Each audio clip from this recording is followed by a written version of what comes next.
Oi, gente, começando mais um Ana Kalina Entrevista, diretamente aqui dos estúdios da AltV no Morumbi, ao vivo pelo Face, no AltV Brasil, e também pelo YouTube, no AltV Tube, e às terças pela TV Guarulhos, e durante a programação da nossa Viva na TV, um aplicativo que você baixa pelo celular.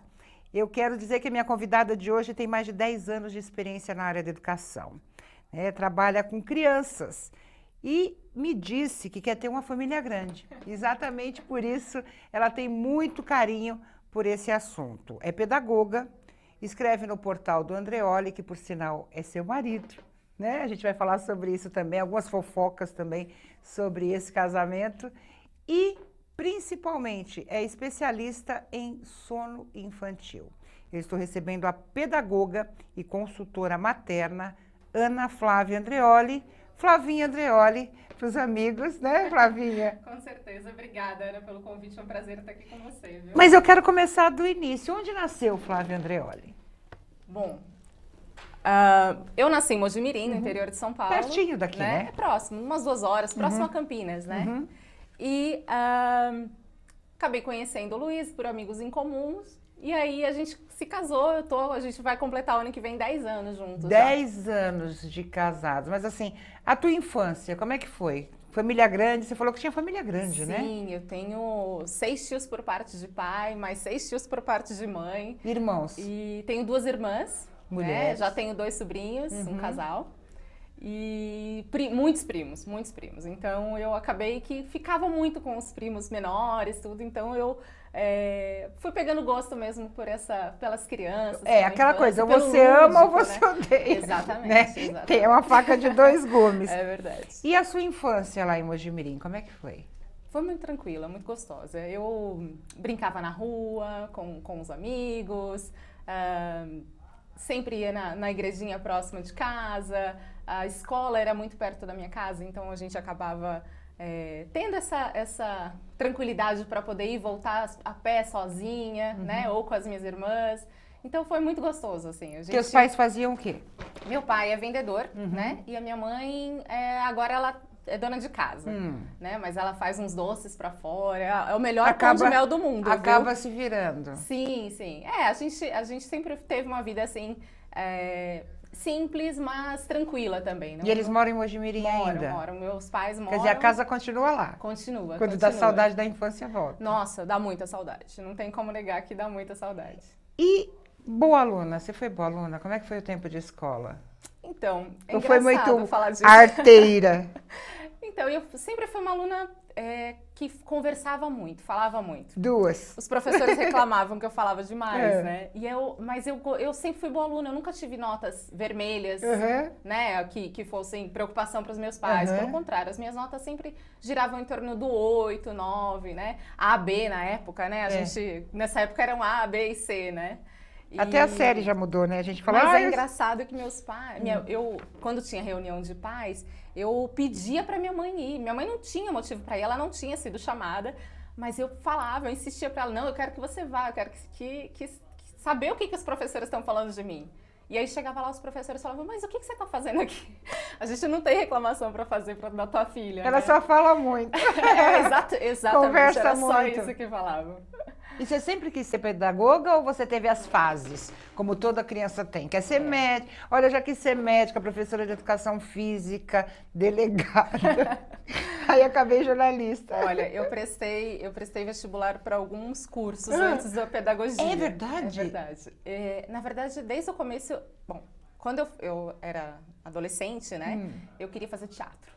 Eu fiz teatro por um tempo, né? Só que aí, depois na faculdade, eu me acovardei pelo medo das provas práticas e tudo, né? Porque tem muito de você atuar ali no momento para você ter uma nota para entrar no curso de artes cênicas, né? Mas eu não tive muita coragem, eu falei, vou por outro caminho. Aí prestei publicidade, prestei jornalismo, que na verdade era o sonho da minha vida ser jornalista. Ainda vou realizar. Nunca é tarde, né? Eu fiz 2 faculdades, uma que eu não usei, que foi Direito, e outra que eu uso, né? Porque na verdade, pela obrigatoriedade do diploma antigamente. Agora Sim. você nem precisa. Mas aí como é que você enveredou por esse lado da educação? O que aconteceu para você? Então, eu sempre gostei dessa parte educativa, né? Eu fiz trabalho voluntário nessa área, lendo livros para crianças numa escola pública. Que legal, contadora de histórias. Sim. E eu sempre gostei de estar com as crianças, né? Então, aí o que eu pensei, né? Porque a gente não tinha condições de bancar uma faculdade, né? De jornalismo, nunca foi barata e continua não sendo. Sim, nenhuma, né? Então, as opções que eu tinha era dentro de universidades públicas, né? Que era era o meu propósito, fazer uma faculdade pública para não ter esse custo. E aí eu pensei, né? Bom, eu tô aqui em Mogi, aqui o mais próximo é a Unicamp, em Campinas. E prestei Unicamp e prestei Unesp também, letras. Passei nas duas, mas como a Unicamp era mais perto, eu falei, bom, vou pedagogia na Unicamp porque eu gosto, passei muito bem também, inclusive, entre as 10 primeiras, né? Nossa, que maravilha! E aí foi bem legal que eu fiz o curso e, nossa, a Unicamp é fantástica, não tem nem o que dizer, assim. É uma faculdade que dá muita oportunidade, abre muito a sua cabeça para vários caminhos, né? Então foi muito legal, assim. E você começou por onde? Se formou e foi fazer o quê? Foi dar aulinha? Então, o que você foi fazer? Na faculdade, a gente tinha uma bolsa-trabalho, né? Quem procura isso para conseguir uma renda, porque também é de graça a faculdade, mas você tem que comer, você tem que se deslocar. Claro. Né? E então eu falei, bom, eu preciso me bancar, né? Para não dar esse custo a mais para os meus pais também. Então, eu fiz essa bolsa-trabalho lá. E trabalhei numa escolinha, uma creche que tinha dentro da faculdade. Que era para os funcionários da faculdade, não? Tinha funcionários também, moradores próximos, então era dentro da faculdade mesmo. E você fazia o que lá? E aí eu me vinculei a um projeto da Faculdade de Educação Física da Unicamp. E lá eu trabalhei oferecendo atividades recreativas para as crianças, né? Então a gente fazia caça ao tesouro, a gente fazia atividade com bambolê, de pular corda, brincadeiras. Então toda semana tinha uma atividade lúdica, recreativa, então foi por aí que eu comecei. E você ficou quanto tempo lá? Até terminar a faculdade ou você já... Eu fiquei 2 anos nesse lugar, mas eu trabalhei em outros projetos também. Mas aí voltados para a educação, na parte de filosofia da educação. Então variou um pouco, né, de trabalho, assim. Quando se trabalha com educação infantil, o que é mais difícil? O que é mais complicado? Lidar com as crianças? Como é que... porque cada um é diferente. Sim, né? sim. Algumas crianças trazem problemas de casa para a escola. A gente sabe que isso é uma coisa comum. Claro. Você tem pais que são, vamos dizer assim, chatos, para não falar uma palavra pior. Lidar com isso é muito complicado. O povo acha que é fácil, mas não é fácil. Não. Qual que é a parte mais difícil? O que você achou desse trabalho que você fez, a parte mais difícil? Na Unicamp, né, eu não tive tanto contato com os pais. Lá, na verdade, como não era um projeto inserido dentro da escola, a cobrança em cima de mim e dos outros alunos que realizavam esse projeto não era tão grande. Depois que eu saí de lá, que eu comecei a trabalhar mesmo em escola particular, aqui em São Paulo, tudo, aí que eu senti um pouco mais essa dificuldade, eu acho. Você saiu de Mogi Mirim para São Paulo com que idade? 24, se eu não me engano. Mas você já conhecia seu marido? Sim, não. Eu me mudei para cá por causa dele. Tá, peraí, vamos voltar à história, então. Então, até os 24 anos. Você foi uma menina namoradeira? Olha, eu quis entregar a Flavinha. Meu Deus do céu. Até conhecer o Luiz? Não, eu namorei quase 9 anos antes de conhecer o Luiz. Meu Deus, era pra casar mesmo. A gente se conheceu e foi muito rápido, assim, né? Agora você apaixonou. Não, você vai contar onde vocês se conheceram, como, quem, por quê. Então, a gente tinha uma amiga em comum que nos apresentou. E aí a gente se conheceu aqui em São Paulo, porque minha família é de São Paulo, né? Então eu acabava vindo muito pra cá, então a gente acabou se encontrando, conversando, se apaixonando e acabou que, como a gente morava, nessa época eu já morava em Campinas, porque eu comecei a trabalhar em Campinas.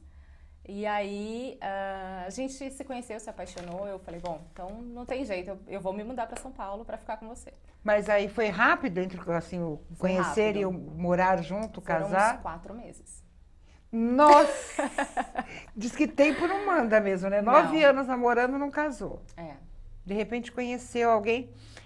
O que foi difícil nessa relação? Porque, na verdade, você sair de casa para morar com alguém, quando a gente namora é diferente. Sim. Aí a gente conhece a pessoa quando junta, já estou entrando na intimidade.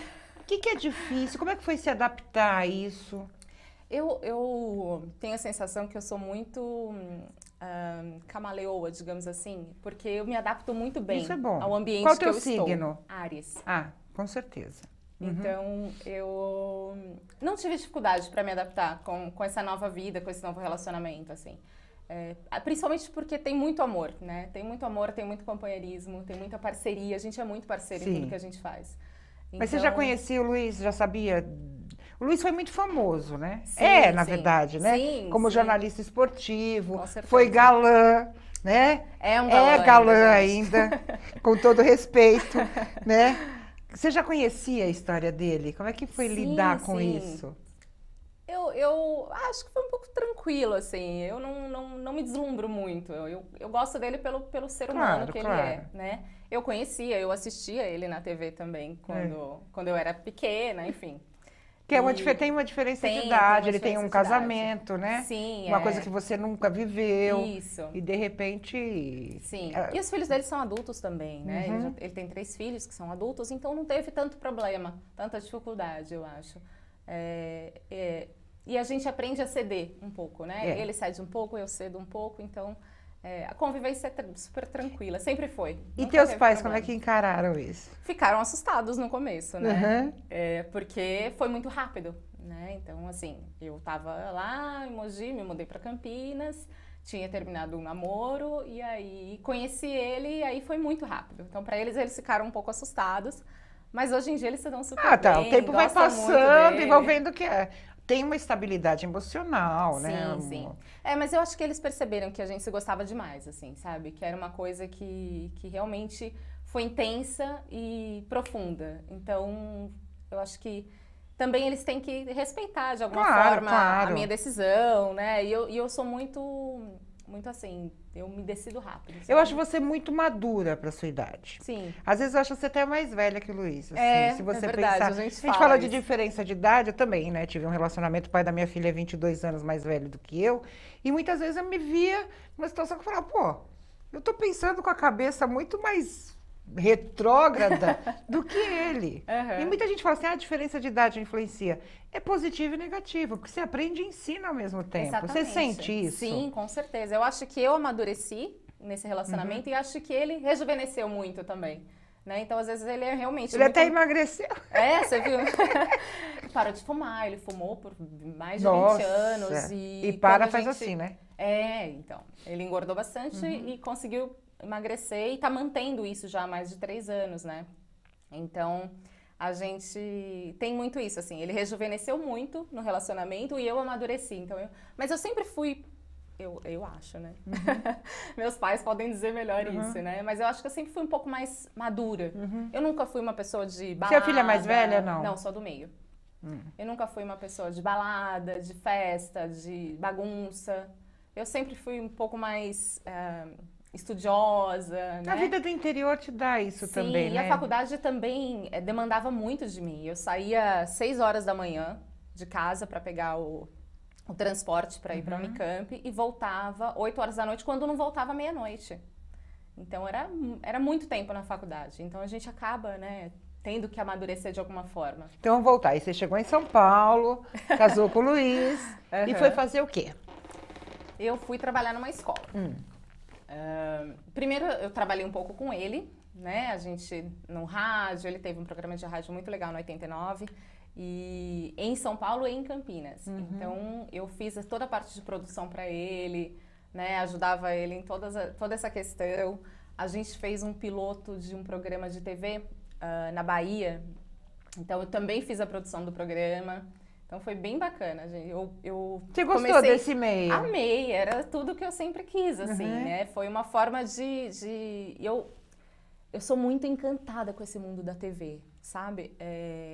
Com essa coisa da produção, do colocar no ar, tudo aquilo que você planejou. Que quem vê não sabe, né? Exatamente. Até chegar, né? Até estar no ar, o que aconteceu por trás. Exatamente. E hoje é engraçado porque eu vejo a televisão com outro olhar. Eu não consigo mais ver televisão só por ver. Eu tô reparando no figurino, eu tô reparando no cenário, eu tô reparando no texto, na parte de edição.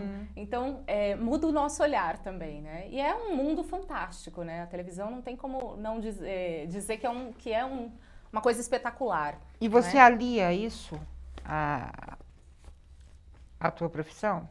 Então, nesse começo, né, quando eu me mudei para São Paulo, eu me dividi um pouco, né, com essa parte da educação e com essa parte de produção, televisão.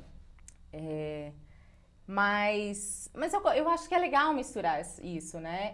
De alguma forma, eu tento aproveitar as mídias sociais, tento aproveitar os vídeos que tem no Instagram, no Facebook, para ter essa comunicação e exercitar também, né?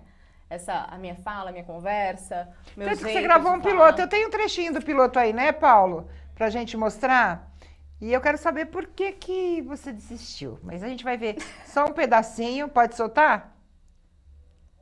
Vamos lá. Mostra aí um pedacinho.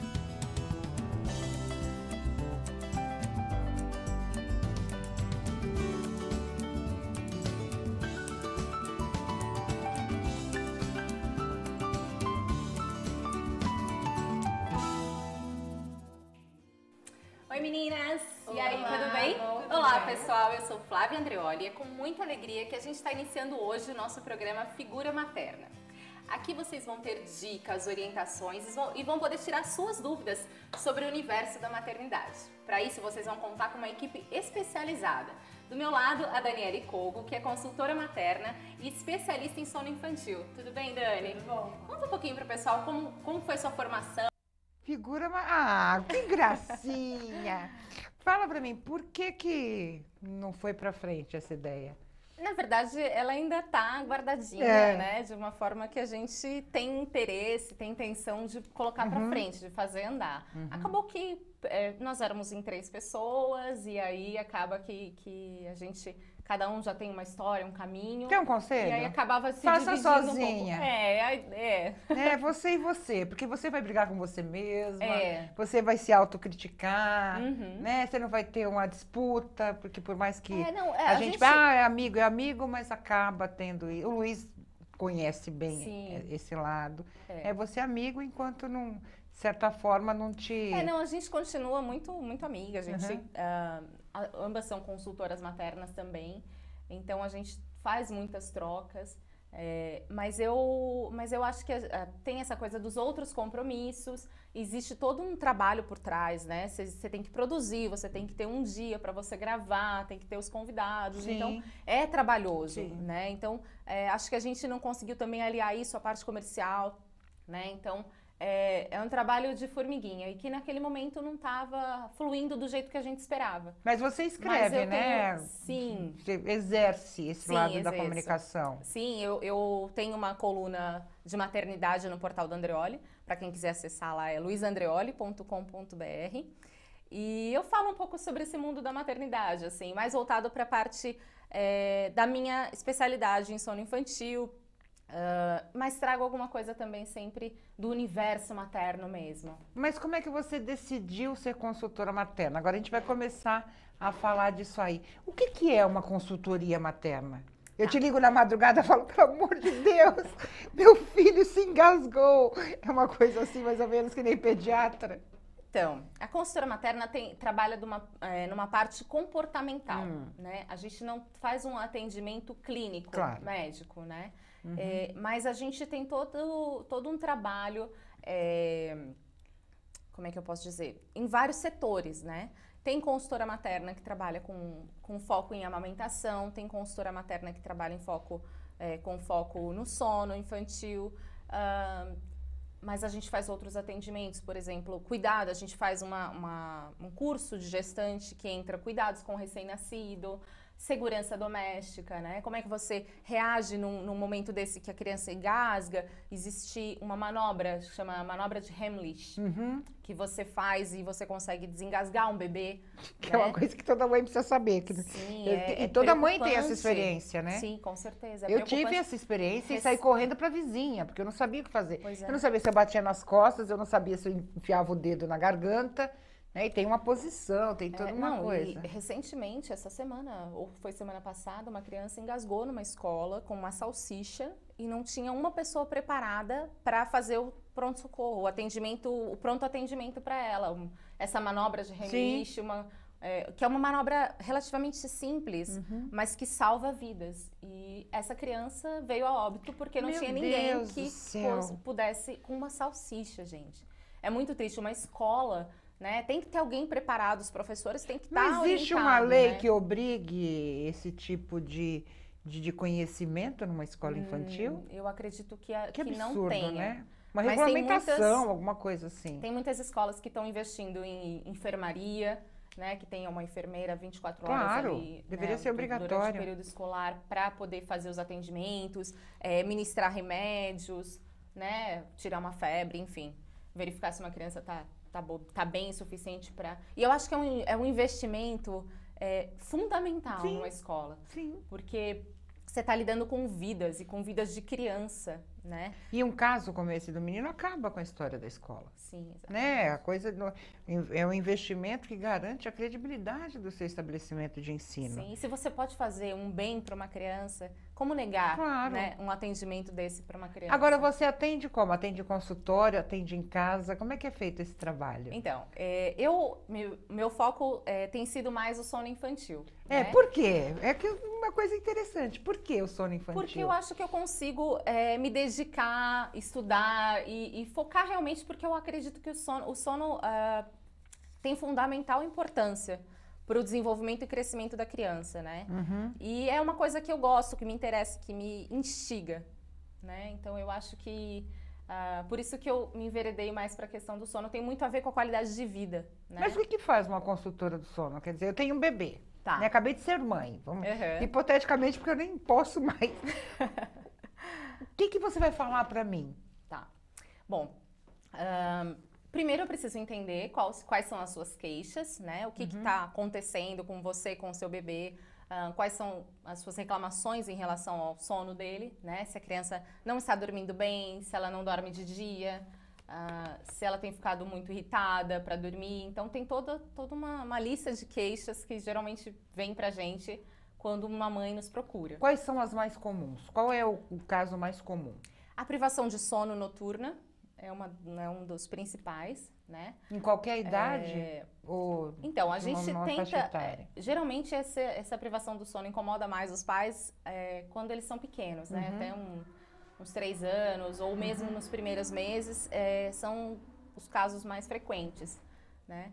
Mas a privação do sono noturna, e aí é toda a questão...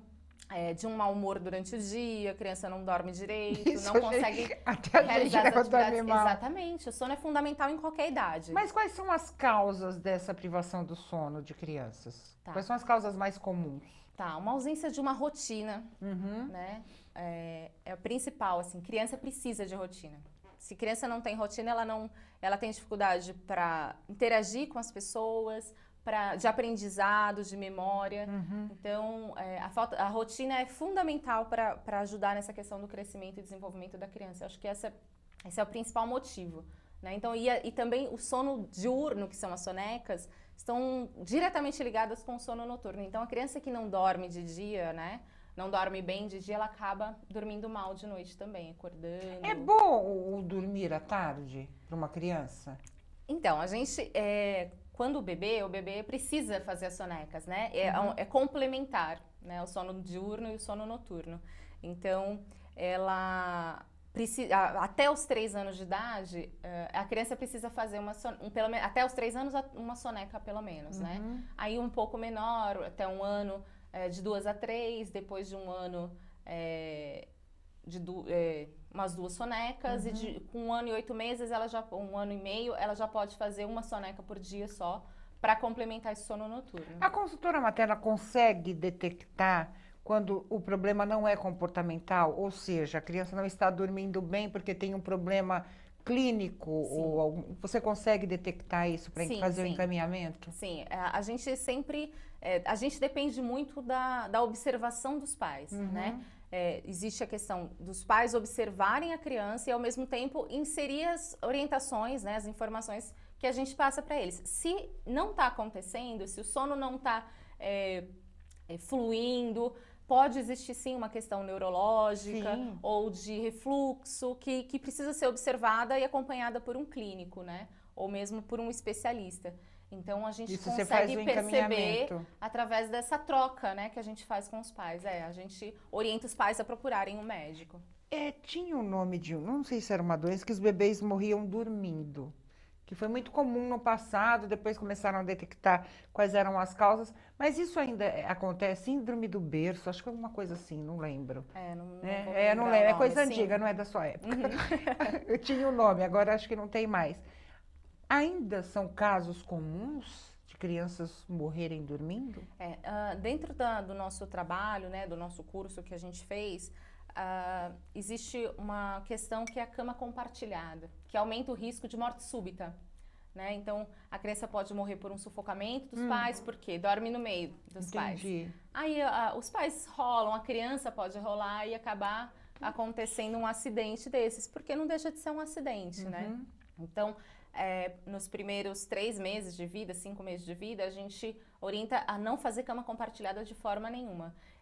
Os pais relatam que é muito gostoso estar ali com o bebê, aí olha para o bebê de madrugada, tem todo aquele amor, aquela troca, mas a gente tem que pensar no que é mais seguro para a criança, né? Então, até 1 ano de idade, não é seguro que um bebê durma com os pais. E também não é nem confortável, né? Porque a criança não dorme bem, os pais não dormem bem. Então, esse risco de morte súbita está aí relacionado a uma questão de cama compartilhada, ou, por exemplo, no berço mesmo, ter muito excesso de almofadas, de protetor, de brinquedo, de ursinho. Então, é perigoso quanto mais limpo tiver o ambiente do sono, né, quanto mais clean tiver, melhor vai ser o sono daquela criança, menos risco ela vai ter de ter algum problema, algum acidente. A criança vai crescendo. O sono que ela tinha quando o bebê é levado ao longo da vida, ou seja, nessa idade infantil, se ela tiver um sono... Se você trabalha o sono infantil, né? O sono do bebê. Aí ele tá dormindo bem, tal.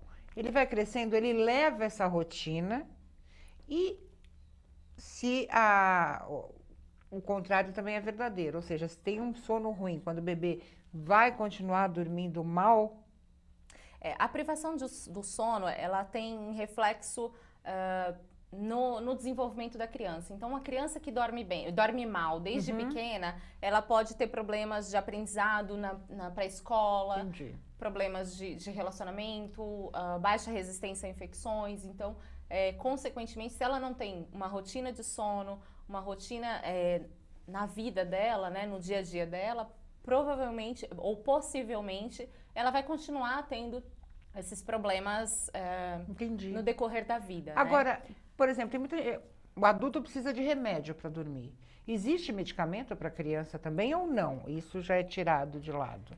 Existe a melatonina, né? Que tem a suplementação em melatonina, mas não é indicado. Criança tem como fazer toda uma parte educativa de orientação, de ajuste de rotina, de retirada de maus hábitos, que fazem você não necessitar de um remédio para a criança dormir. Não é nem saudável você oferecer um remédio para uma criança dormir, né? Então, assim, a melatonina é indicada em casos muito específicos, para adultos principalmente, né? Que tem muita insônia, enfim. Mas tudo isso sempre com acompanhamento médico. Para a criança, geralmente o que acontece, os pais buscam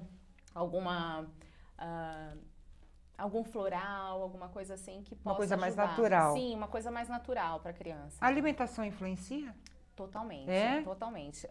Existe o hormônio, que é a leptina, que é conhecido como hormônio da fome, né? Não, o hormônio da saciedade, desculpa. O hormônio da saciedade, que ele é produzido em sono profundo, né? Ele é secretado em sono profundo. Então, se a criança dorme bem, ela não vai sentir tanta fome. Ao contrário de uma criança que dorme mal. A criança que dorme mal libera mais a grelina, que esse sim é o hormônio da fome, né? Ela come mais. Ela come mais, ela quer mais mamadeira. Quer dizer mamadeira. que uma criança obesa pode ser um sinal de um sono mal dormido. Exatamente. A obesidade é uma das consequências da privação do sono. Exatamente. É uma preocupação mundial, né? Porque virou uma doença crônica Sim. no mundo, né? Tem muitas campanhas visando diminuir as taxas de obesidade no mundo, né? Então, você investir numa consultora do sono quando a criança é pequena, né? Quando ela ainda está em fases de desenvolvimento, de crescimento, é fundamental, inclusive para evitar essa questão da obesidade no futuro. Criança ronca por quê? Porque o adulto ronca, né? Por uma série de coisas, porque bebe, porque tem desvio de septo. Eu nunca vi uma criança roncando. Tá. Um bebê roncando, por sinal, né? A minha, pelo menos, nunca roncou. Mas tem esses casos?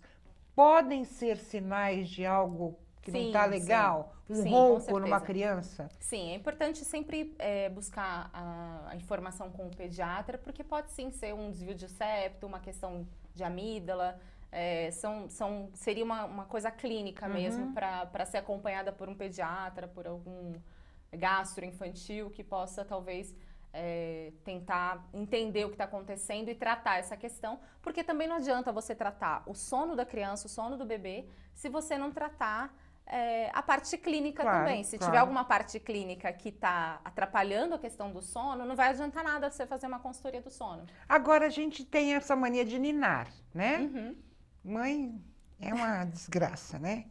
A gente faz o filho dormir no colo para pôr no berço. O que é melhor? A gente lidar com essa ligação ou colocar no berço e ensinar a criança a dormir sozinha, né? Para depois não ficar aquela criança chata pedindo colo toda hora. E o que é bom para o sono? O sono de colo é bom? Então, é uma delícia, né? Ficar com um bebezinho todo ali, mundo quando gosta. ele é novinho, pra gente, né? É ótimo, é uma delícia. Mas, o que a gente ensina na consultoria? Que a gente orienta os pais a ensinarem os seus filhos a dormirem sozinhos, né? Mas a questão do ninar faz parte de alguma forma, desde que não se torne um mau hábito, você pode deixar ninar um pouco o bebê. Né? Não ninar, se tornar um mau hábito. Mas o que a gente diz? Que não pode ninar a ponto da criança dormir, adormecer nos braços. A gente nina para deixá-la sonolenta, tá? Por isso que a gente diz que está ensinando a criança a dormir sozinha. Então, a mãe, o pai, nina a criança, coloca no berço ela sonolenta e aí a criança vai dormir sozinha no berço, entendeu? Por quê? Porque a criança que dorme no colo, e aí você fez a criança dormir no colo, colocou no berço. Imagina o susto da criança que dormiu ali no aconchego dos pais, no colo, com o cheiro dos pais e de repente acorda num ambiente estranho, né? Como é que eu vim parar aqui? Né? Para um bebê pequeno, assusta, né? Porque ela não tem essa noção de espaço, né? Então, para ela, se ela dormiu ali, ela vai dormindo. A hora que ela acordar, ela ainda vai estar ali. Entendi. Né? Então, gera toda uma questão de insegurança, de ausência de confiança, de desorganização, de ansiedade para a criança, que não é saudável, né? E aí vai piorando cada vez mais essa questão de privação do sono, porque a criança vai estar no seu braço, mas ela vai estar ali desesperada, achando que daqui a pouco ela vai acordar em outro lugar. E quantas horas a criança deve dormir? A gente diz que tem que ter um sono de 8 horas, né? Eu adoro dormir 15. Se pudesse, dormiria 18. Mas, então, assim, qual o tempo, o período certo de sono de uma criança? Um recém-nascido dorme de cerca de 17 a 20 horas Ai, por que noite. delícia! Na verdade, não só por noite, né? A gente divide o sono do dia e o sono da madrugada, o sono do Por dia, da na verdade. noite, né? Durante 24 horas ele dorme... de 17 a 20, um recém-nascido, né? Aí, depois de um tempo, a criança até os 6 meses dorme em torno de 15 horas por noite, né? Depois até um ano, enfim. Mas o ideal, depois que a criança já não faz mais essa soneca, sempre complementando, né? Soneca e o sono noturno, né? Até os 3 anos. Depois disso, com 4 ou 5 anos, a criança já dorme ali umas 10 horas por noite. A gente diz que uma criança que dorme menos de 9 horas por noite tem muito mais risco de sofrer com as consequências da privação do sono do que uma criança que dorme mais de 10 horas. E quais podem ser essas consequências? Diminuição do aprendizado? Aumento do aprendizado, diminuição do aprendizado, raciocínio, o humor fica alterado, a criança começa, por exemplo, se ela já está na escola, ela começa a brigar mais com os coleguinhas, não tem paciência para realizar as atividades, né? Tem baixa resistência a infecções, então a criança começa a ficar mais doente, né? também fica mais propensa a acidentes, então a criança começa a cair mais, se machuca mais, né? E fora as questões relacionadas ao crescimento, porque o sono está diretamente relacionado ao hormônio GH, que é o hormônio do crescimento. Então, Não sabia disso. O sono influencia nisso? Totalmente, totalmente. Que coisa maluca. Então, uma criança que tem privação de sono desde que nasceu e isso não é tratado, não é ela vai ser pequenininha. Ela não vai não crescer. necessariamente, né? Porque a gente tem que sempre Mas considerar pode influenciar o no desenvolvimento crescimento dos pais, a altura dos pais, sim. do que eles cresceram, enfim, a genética. Mas pode sim ter problemas de crescimento e de desenvolvimento. Nossa, que interessante. Crianças sonâmbulas são comuns? Então, são comuns em crianças que têm privação de sono, né? Esse é um distúrbio do sono, o sonambulismo, né? Que pode ser causado aí por uma ansiedade, por um excesso de estímulos, né? Então, o sonambulismo, o bruxismo, todas essas questões podem estar presentes ali numa consequência de privação de sono. O bruxismo, é? Bruxismo também. Tem criança que range os dentes de ansiedade mesmo. Então tem que tratar, por isso que a consultoria do sono ajuda nessa questão, né? Essa criança começa a dormir melhor, ela começa a estar mais tranquila dormindo, consegue se sentir segurança para dormir, né? Então por isso que a rotina é fundamental. A rotina é uma coisa que a gente pega muito no pé dos pais, que a rotina é extremamente importante. A criança se organiza internamente, se organiza externamente.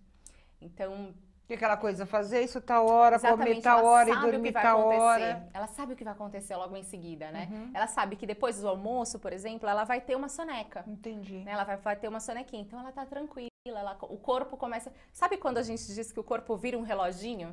Né? O corpo da criança até também acaba sendo um reloginho. Se a gente tem uma rotina, a gente acaba se adaptando. Exatamente. E travesseiro, a criança cresce, vai para a caminha dela, né? Sai do berço, vai para a caminha. Uso de travesseiro. O que é melhor para a criança? Acostumá-la com o travesseiro ou sem o travesseiro? É muito relativo isso, Ana, porque cada criança gosta de um jeito, né? Claro que a gente tem que pensar na questão anatômica da criança. Sim. Até 1 ano de idade, a gente não recomenda que tenha travesseirinhos, né? Dormir ou muitas coisas retinha. pela questão da privação no sono, não, do risco de morte súbita. Então, assim, o ideal é não ter travesseiros, almofadas, ursinhos, né? Então, isso a gente precisa tá ciente e tá observando sempre. Mas depois que a criança já está um pouquinho maior, ela pode ter um travesseirinho, né? Nada ter uma coisinha fofa para recostar a cabeça, né? Mas sempre que isso sejam travesseiros liberados pelo Inmetro, né? Que você conversa com o pediatra também sobre essa questão. Crianças com refluxo, geralmente tem que ter um travesseiro, uma coisa mais inclinadinha, né? Para não ter esse problema de regurgitar durante a noite. Mas, no geral, não tem muita relação com o sono. Eu achei que influenciasse, assim, que seria melhor mesmo dormir sem travesseiro. E a música de ninar, né? O dormir com música é uma coisa boa para a criança? É bom, relaxa, é bom. A gente trabalha muito com a inserção de um ritual noturno para a criança. Que ritual é esse? Conta. Cada família cria o ritual conforme o costume dela também, né? Mas o que a gente orienta? Que esse ritual noturno seja repetido todos os dias, né? Sempre da mesma maneira, na mesma sequência. Tem algum ritual interessante que você já viu, assim, uma coisa que te chamou a atenção? Não, geralmente eles são quase que padrão, vai. Não é padrão porque cada família se adapta melhor de um jeito. Mas geralmente a gente orienta como? Depois do jantar... brinca um pouquinho, estímulos leves, uma coisa que a gente orienta sempre. A criança deve dormir por volta de 19 e 20 horas, tá? Então, 2 horas antes desse horário, a gente orienta a diminuir os estímulos. Diminui um pouco as luzes, desliga os eletrônicos, televisão, tudo, porque aí você já vai fazendo a criança entrar deixa a num criança clima. muito agitada. Não pode deixar uma criança num tablet o dia inteiro, né? Principalmente perto da hora de dormir, porque isso pode causar... né, uma ansiedade, uma agitação que não vai favorecer o sono. Entendi. E aí no ritual noturno o que a gente fala? Por exemplo, pode ser um banho relaxante, aí depois de um banho relaxante uma massagem, por exemplo, a Chantala que a gente faz, que a gente dá a oficina de Chantala. O que é a Chantala? A Chantala é uma massagem indiana. Ela foi descoberta por um francês, Frederic Leboyer, na Índia. E aí ele trouxe, adaptou e criou essa massagem indiana, que é uma massagem que ajuda no crescimento da criança, no toque, né, traz segurança. No que ela difere? O principal é o vínculo. Ela tem uns movimentos específicos, Entendi. né? Ela inicia no tronco, e aí depois vai para os membros, as costinhas. Então tem todo um carinho que você passa naquele momento da massagem, né? Entendi. Então, voltando para o ritual. Banho, massagem, por exemplo. Aí pode ser contar uma historinha para a criança, cantar uma musiquinha. Tem pais que gostam de cantar, a mãe canta para o bebê desde a barriga, né? Então tudo é sempre adaptado ao que a criança já está acostumada também. E aí depois pode tomar uma mamadeira ou então pode já dormir, né? Mas sempre repetindo essa sequência. Banho, massagem, musiquinha ou historinha e cama. E esse ritual se mantém ao longo do tempo? É bom manter um ritual? Ajuda, sim, o ritual é sempre... quanto mais você conseguir manter ele ao longo da vida da criança, melhor para ela, né? Mais segurança isso traz para ela e tem toda uma questão do vínculo também, né? Que você cria nesse momento com a criança. De você estar conversando, de você ter uma voz... uma conversa ativa, né? Que você ouve a criança, ouve o que ela sente, ouve o que ela pensa, conta uma historinha, né? Senta ali com ela do lado da cama e conversa. Então isso sim gera uma troca muito gostosa. E aí conforme a criança vai crescendo, você vai se adaptando à idade também, né? Você não vai chegar e fazer uma massagem numa criança de... Às vezes a criança também para de aceitar, né? Quando a criança começa a E ela cria o próprio ritual, na verdade, sim, né? Eu acho que cria junto, né? O ritual cresce junto com a criança. Então, os bebês, quando começam a se movimentar muito, às vezes eles passam a não aceitar tanto a massagem, né? Porque eles querem se mexer, querem levantar. Você percebe a mudança, sim, né, de comportamento. Porque eles querem andar, querem virar, né? Querem engatinhar para lá e para cá, e aí você adapta, né? A massagem não está funcionando mais, vou fazer de uma outra forma. Existem mitos e verdades sobre sono infantil? Tipo assim, uma mãe chega para você, é verdade que se eu der mexerica com limão, não sei o quê, a criança dorme melhor? É verdade que se eu beliscar... Existem esses mitos? As mães perguntam isso? Sim. Quais bastante. são os mais comuns, assim, engraçados? Eu acho que o principal, assim, é a questão... se a criança não dormir o dia inteiro, ela vai dormir à noite. Vai dormir melhor à noite. Esse é o principal. Aí as mães fazem de tudo para manter a criança acordada. Isso é mentira, né? é um mito. Isso é mentira. Pelo contrário, a criança que faz as sonecas durante o dia, ela dorme melhor à noite também. Então, esse é o principal. Eu também achei que teria que deixar a criança agitada para ela dormir tranquila. Não. Para criança, até uns 3 anos, não funciona isso. Né? O que a criança precisa? A criança precisa de estímulos, né, durante o dia. Então, ela precisa que seja trabalhada a questão visual, do tato, dos sentidos mesmo, né? Então, precisa brincar, precisa exercitar as perninhas, os bracinhos quando é bebê. Então, todos esses estímulos ajudam no sono noturno, né? Mas não substitui as sonecas, por exemplo. Você dá excesso de estímulos também pode atrapalhar o sono das crianças. Uma criança que dorme bem, é tranquila, né? Uma pessoa na infância, isso influencia na fase adulta? Por exemplo, eu fui uma criança que dormi bem, que nunca tive problema. De repente, eu continuo um adulto calmo, tranquilo, ou isso não tem nada a ver? Sim, tem tudo a ver. A criança que tem essa segurança, né, de um sono tranquilo, de se sentir segura, de se organizar em relação à rotina também. Isso ajuda muito, porque aí a criança se torna um adulto organizado, seguro em tomar as decisões que ele tem que tomar na vida, ele sabe das necessidades, ele cria uma rotina para a vida dele, né? Uma pessoa desorganizada provavelmente não teve rotina quando era criança. Que engraçado isso, né? Então, é uma coisa que você leva para a vida, assim. Aí o adulto se torna um adulto organizado, seguro, confiante, né? Que encara os desafios com muita segurança. E isso está, sim, relacionado à questão do sono e à questão da rotina também, né? A amamentação, por exemplo, tem muita mãe louca, né?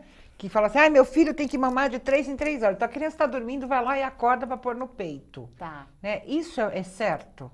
Isso depende muito da idade da criança, né? O que está muito em voga no momento é a questão da livre demanda, né? A criança pede. A criança, não, livre demanda, a qualquer momento a criança vem e pode mama, mamar. sim. Pode ser, sei lá, tá acordada e a mãe vem, pode colocar no peito, ou chorou o peito, qualquer motivo. Entendi. É motivo de peito, né? De colocar na mama para amamentar. Quando a gente fala em rotina, a gente não exclui a livre demanda, desde que a livre demanda seja para alimentação, né? Não é por qualquer motivo, porque a criança não chora só de fome. A criança pode chorar mas porque está com algum desconforto, pode ser por cólica, pode ser porque está muito calor, muito frio. É o jeito que ela tem para se comunicar. Então a gente não pode considerar que qualquer motivo é motivo para colocar no peito, porque isso gera um mau hábito também. Né? Mas isso a gente está falando para crianças um pouco maiores. O bebê pequeno, né? O bebê de um mês, 2 meses, 3 meses, ele tem uma necessidade maior de alimentação. Porque é a única alimentação que ele tem. Exatamente, né? porque o estômago dele geralmente é pequenininho, né? Ele é sempre pequenininho quando ele é bebezinho, então aquilo ele consegue digerir rápido, então ele precisa amamentar, precisa mamar mais. Mas depois que o bebê cresce um pouco, ele não tem mais essa necessidade. Então, o ideal é não deixar a criança fazer sonecas muito longas, né? De 2, 3 horas, porque isso também, ela vai acordar desesperada para mamar, né? Então, a gente, realmente, se a criança está fazendo uma soneca muito longa, a gente pode acordar para dar o leite, enfim, pode. Mas a partir de uma idade... Eu achei que isso atrapalhasse o sono. Não atrapalha. Por quê? Porque a gente está falando numa soneca, né? As sonecas eficazes, de 1 hora, 1h30, já tá bacana. Se fizer 2 horas, ótimo. Agora, mais de 3 horas, a gente já deve acordar a criança. Entendi. Agora, a criança mais velha, né, um bebê um pouco maior, pode emendar uma noite inteira sem mamar. Ô, Flavinha, até que idade? Porque eu tenho uma amiga que amamentou o filho até os 3 anos de idade. Né? Até que idade essa criança... É o ideal ela ser amamentada? Então, a Organização Mundial de Saúde orienta que o bebê seja amamentado exclusivamente no peito, né, com leite materno até os 6 meses de vida. Após os 6 meses de vida, a amamentação complementar a alimentação com comidinhas e tudo, que também sempre orientada por um pediatra ou um nutricionista infantil. Entendi. Além disso, a Organização Mundial de Saúde recomenda que a criança... né, que os pais tentem amamentar a criança até 2 anos. Por quê? 2 anos? 2 anos. Danou-se. Parece, né? Porque tem muito mito também, um mito muito frequente que as pessoas mais velhas geralmente falam, né? Que, poxa, por que você está amamentando essa criança? Só tem água aí, né? E o leite materno nunca é só água. Nunca, mesmo com o passar do tempo? Nunca. Ele Aquela coisa de a gente olhar e é ralinho, não quer dizer nada, Não quer dizer nada. Por quê? Porque ela tem a função de hidratação, sim, né, o leite materno, mas ele continua tendo propriedades, nutrientes que ajudam a criança a crescer. E quando todo esse leite materno que ela consumiu até 2 anos de idade, por exemplo, vai ser completamente relacionado a uma criança saudável, um adulto saudável, que tem menos propensão à infecção. Tudo, né? Para dente, né? Diz que para cabelo. Dente, cabelo, desenvolvimento de doenças. Tudo isso é completamente relacionado à criança que amamentou bastante, né? Que mamou bastante até 2 anos. 2 anos é um máximo, né? O que é máximo, pelo menos até os 2 anos, na verdade, né? Mas tem muita criança que também acaba desmamando sozinha, né? Tem criança que abandona o peito naturalmente, então a gente não vai forçar, claro, né? Mas se você puder amamentar, até porque também tem toda essa questão de que as mães hoje em dia trabalham, tem a questão de que não podem estar o tempo todo com a criança, então se você pode, amamente o seu filho até 2 anos, tá? Agora, se você não pode, converse com o seu pediatra, veja o que é melhor para ele, se você pode talvez tirar o leite para oferecer até uma certa idade, então, mas a Organização Mundial de Saúde recomenda que você amamente o seu filho até 2 anos. Isso é uma curiosidade minha. A mulher que tira o leite e guarda, muda a qualidade desse leite materno ou não? Sim, tem uma quantidade de horas exatas que você pode deixar o leite armazenado para oferecer para a criança, né? Então, assim, refrigerado tem um tanto de horas e congelado também tem um tanto de horas. Eu não vou lembrar exatamente agora. Mas muda, né? Mas muda. Se você deixar muito mais tempo que aquele recomendado, você não pode mais oferecer para a criança. Isso é legal saber, porque muita mãe faz isso e não sabe que tem esse período. Você fala em paternidade ativa. Sim. O que é isso? Paternidade ativa nada mais é do que o pai participar daquele momento que a criança chegou, né? Da chegada da criança. Então, assim, tem muito pai que fala assim, eu não posso fazer nada. A criança nasceu, eu só vou poder aproveitar quando o meu filho estiver grande. Porque agora ele não interage comigo, ele não fala comigo. Quando, na verdade, todos os pais deveriam e devem participar do crescimento da criança desde que ela nasce. Né? Se desde quando a criança está na barriga, a gente já orienta ao pai conversar com a barriga, para a criança começar a reconhecer a voz dele, né? Interagir, fazer carinho, a criança sente de alguma maneira aquilo. Depois que a criança nasce, então, é fundamental que essa paternidade seja exercida, né?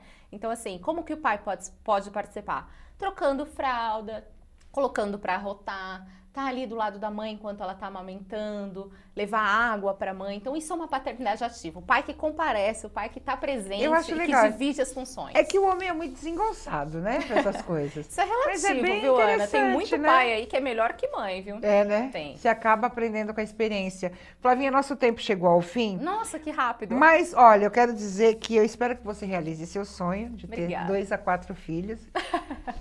Verdade. Viu, Luiz? Por favor, dá um puxão de orelha aí, vamos trabalhar, né? Estou brincando, mas acho que isso acontece mesmo, né? Sim, sim. Obrigada. E sua dica final aí para as mamães e papais, é óbvio. Eu acredito que o principal para dizer para as mães e para os papais que estão assistindo a gente é que não ache que a privação do sono é algo normal. Tá? Então, se o seu filho não está dormindo bem, está atrapalhando o sono de vocês, procure uma consultora do sono infantil. Ela com certeza vai poder te ajudar, te orientar a ter um sono melhor, um sono de qualidade, e o seu filho vai se desenvolver muito melhor, vai crescer com saúde, e isso vai influenciar a vida dele por inteiro, assim. Até a vida adulta. Isso é muito interessante, porque é uma coisa que a gente não pensa, né? O nosso dormir na infância influencia diretamente. Não é normal. Sono é saúde. Sono é tão importante quanto a alimentação. Se uma criança não está dormindo bem, ela pode ter problemas na infância e no futuro também. Então, deem atenção para o sono do seu filho. Obrigada, Flavinha. Eu que agradeço, Durmam bem, né? Ô, Paulinha, tem um vídeo aí, eu quero fazer um convite para as pessoas, né? Neste sábado vai acontecer aqui em São Paulo, na Moca, no Teatro Gamaro, a final do Miss e Mr. Teen Brasil, dia 14 às 20 horas. É um concurso que está completando 10 anos de Brasil. Muita gente não conhece, mas é um convite para que a gente conheça, né? Eu acho que concurso de Miss é uma coisa que vai para a vida toda aí, é coisa que não envelhece, né, Flavinha? Já muito de concurso de mesmo? Miss. Ai, que bonito. Lá no interior? No interior. É, e como é que foi? Bem? Foi, né? A minha irmã já ganhou Miss São Paulo infantil. Olha, e a gente não sabe que tem esse tipo de concurso, né? Sim, é verdade. Volta para mim, Paulinha. Então, eu reforço o convite, né? Convido a Flavinha também. Final do Miss e Mr. Brasil, Mr. Teen, né? Agora, 14/10, acho que é sábado, né? Às 8 da noite. Isso, exatamente. No Teatro Gamaro, na Moca. Então, convite feito. Um beijo para você. Fala. Desculpa. Fala. Eu só queria convidar as pessoas para entrarem no portal do Andreoli, luizandreoli.com.br, para conferir todas as matérias que tem lá, né? E a minha eu passei portal do andreoli.com.br, não é isso? Não, é luizandreoli.com.br, tá? E aí vocês vão conferir a minha matéria. A minha última matéria foi sobre o Dia das Crianças, né? O que é melhor nesse Dia das Crianças? Qual que é o melhor presente para você dar? Qual que é o melhor presente? Estar presente. Muito Os pais bem. estarem presentes, aproveitar os momentos com seus filhos. Esse, sem dúvida, é o melhor presente que você pode oferecer. E também entrar no meu Instagram, né? Isso. Consultoria Materna, _sem segredos. Espero então vocês. Tá aí no Instagram, Consultoria Materna _ sem segredos. Dia das Crianças e meu aniversário. Eu faço aniversário no Dia das Crianças. Gente, um beijo. Na semana que vem a gente está aqui de volta com um assunto também muito especial. Nós vamos falar sobre resiliência. Olha que legal. Fantástico. Vai ser um assunto muito interessante e eu espero vocês aqui na semana que vem. Um grande abraço e até lá.